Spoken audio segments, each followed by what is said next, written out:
The small coastal town of Black Hollow was wrapped in an eerie silence. Once a thriving fishing village, it was now home to fewer than 100 souls, most of whom avoided the shore after sundown. People vanished here.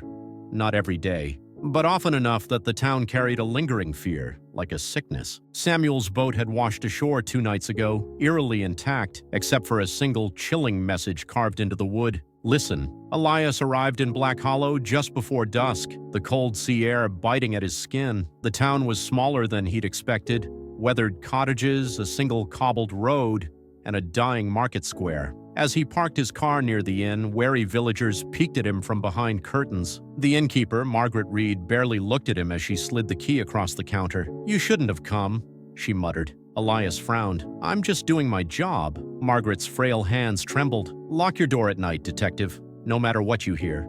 That night, Elias sat by the window, staring at the unnatural fog creeping through the streets. It moved like something alive, curling like ghostly tendrils. Then, faintly, he heard it. A whisper. Then came the knock.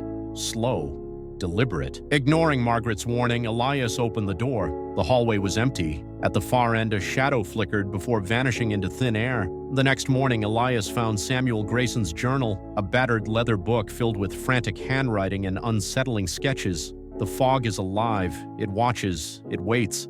And when it whispers your name, it's already too late. One page was smeared with what looked like dried blood, and at the very bottom a final message. "I heard it say my name last night." That night, Elias stared into his hotel mirror, exhausted, but something was wrong. His reflection didn't move with him. Instead, it smiled. Then the whispers came again, closer, more insistent. "Elias." The whispers followed him, creeping into his thoughts. At first they were faint, a sound mistaken for the wind. Then they became voices, his mother's, his father's, his dead sister's. "Elias, why did you leave us?" He gripped his head, squeezing his temples. "You're not real. Come home, Elias. We miss you." Determined to break the spell, Elias stepped into the mist-covered streets. He saw them then, figures in the fog, barely human. Their hollow eyes watched, their bodies shifting like smoke. At the docks, a lone figure stood at the edge, staring into the mist. The whispers grew unbearable. Elias turned, and suddenly the world changed. He was no longer in Black Hollow.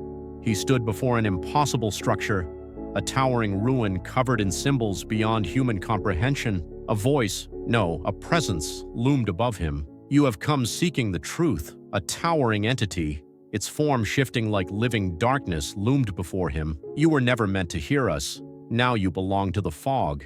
Elias ran. The mist surged after him, ghostly hands reaching for his arms, pulling him into its depths. He turned down an alley, his flashlight barely cutting through the fog. The figures were closer now. Then, darkness. When he woke, he was on the shore. The mist was receding. He staggered to his feet, shaking. Something was wrong. There, on his arm, was a fresh mark. A message. "Listen." Elias fled Black Hollow. Driving away, his rearview mirror reflected the road behind him. But he was not alone. A shadowy figure stared back at him. Days later, in his apartment miles from Black Hollow, Elias looked out his window. The fog had followed him. It crept through the city streets below. His reflection in the mirror didn't move again. It smiled that same unnatural grin. A newspaper arrived at his door. The headline made his stomach drop. "Another fisherman lost to the fog. Black Hollow's curse continues." That night, as he sat alone, the mist began creeping under his door. A whisper filled the room. "Elias." He turned, and the fog took him. If you enjoyed this chilling tale, don't forget to like and subscribe, because the fog is always watching, and so are we.